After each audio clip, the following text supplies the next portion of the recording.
Garance, bonjour. Bonjour. Depuis quand écris-tu et comment en es-tu arrivée à cette passion? Alors, j'écris depuis toujours. Déjà, toute petite, j'avais commencé à écrire. C'est devenu assez naturellement. Quand j'étais petite, j'écrivais des histoires pour distraire la classe, pour m'amuser avec mes amis. Puis un jour, il y avait une petite histoire qui me trottait dans la tête. Donc j'ai ouvert un document Google et j'ai commencé à poser des mots. Et petit à petit, c'est devenu ce qu'est Madness aujourd'hui. Donc, t'aimes écrire, mais être lu aussi. Oui. À la base, c'était pas censé prendre des proportions aussi énormes. Et en fait, au fur et à mesure, c'est devenu de plus en plus sérieux. Qu'est-ce que tu éprouves comme plaisir quand tu écris? J'aime le fait, déjà ça me vide la tête. Puis j'aime le fait de pouvoir créer des personnages avec leur psychologie propre, leur profil psychologique, leurs petites habitudes, leurs petits tics. Au final, on commence à les connaître par cœur. Créer un monde et un univers qui nous est propre et le faire découvrir aux autres. Tu parlais tout à l'heure d'un document Google. Aujourd'hui, comment tu écris? Quelle technique tu emploies en termes le stylo, c'est plutôt l'ordinateur?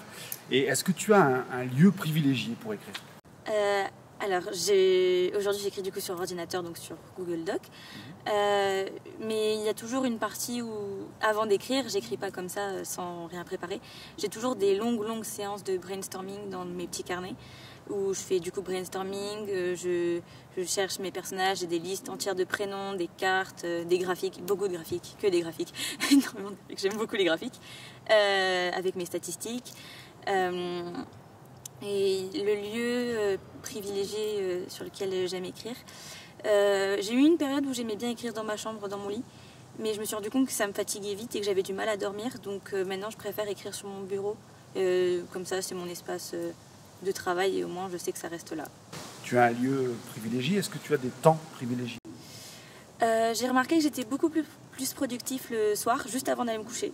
Donc j'écris moins bien le matin par exemple, et j'écris plus vite aussi le soir. Alors on dit souvent qu'un bon écrivain c'est aussi un bon lecteur. Est-ce que tu es une bonne lectrice et qu'est-ce que tu lis?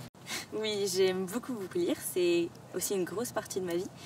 Je lis majoritairement de la fantasy, un peu tous les sous-genres de fantasy, j'aime bien. Dans la multitude d'œuvres que tu lis, est-ce qu'il y a des influences?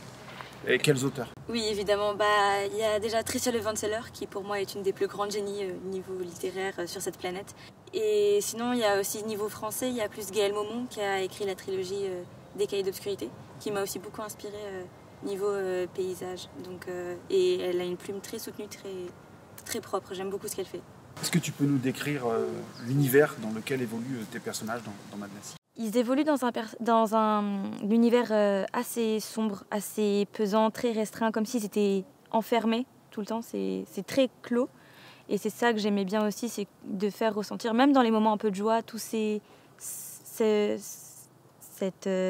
esprit un peu vraiment renfermé, très sombre.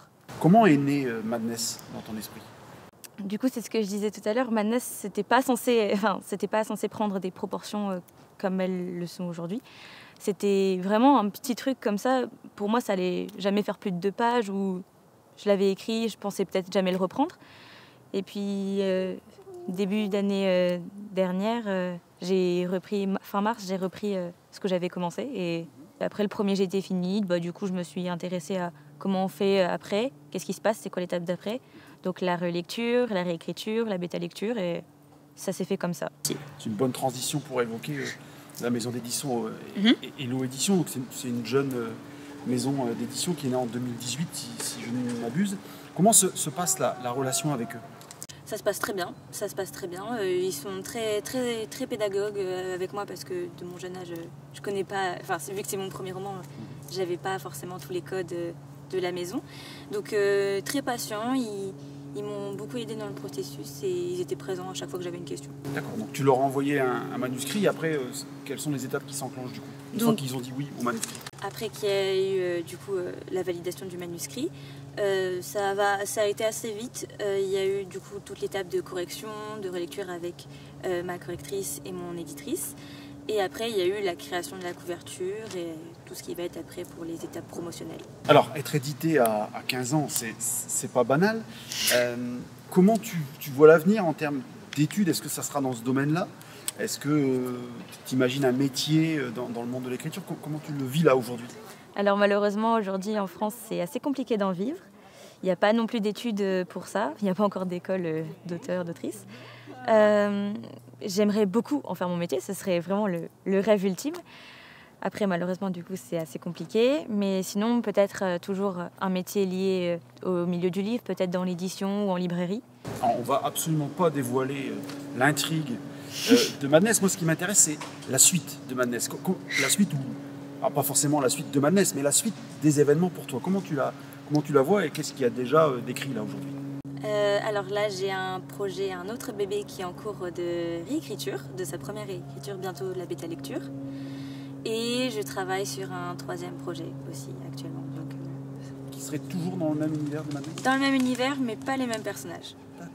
Parce que pour moi, leur histoire s'arrête là. Est-ce que le regard des autres a changé sur toi? Et est-ce que voilà, comment tu vis cette période où voilà, tu es un peu plus exposé et comment le prennent tes amis par rapport à une passion qui n'est pas comme les autres? Ça fait un moment qu'ils savent que j'écris, donc ils m'ont toujours soutenue. Ils m'ont entendu parler pendant des heures de tous mes petits problèmes d'autrice. Mais ça change pas, enfin, je suis pas devenue une star, pour autant je reste toujours l'élève que j'étais. Après, j'ai quand même toujours beaucoup de soutien au collège, les professeurs, les surveillants. Il y a des surveillants qui m'ont aidé pour la bêta lecture, des professeurs qui m'ont soutenu depuis le début. Et voilà, pas plus tard que ce matin, en passant dans la cour, j'ai vu une élève de 6e, 5e qui lisait Madness en allant se ranger. Donc je ne la connais pas, et ça fait plaisir toujours de voir qu'on est soutenu par les gens du collège. Donc c'est juste gratifiant. Merci Garance. Merci beaucoup.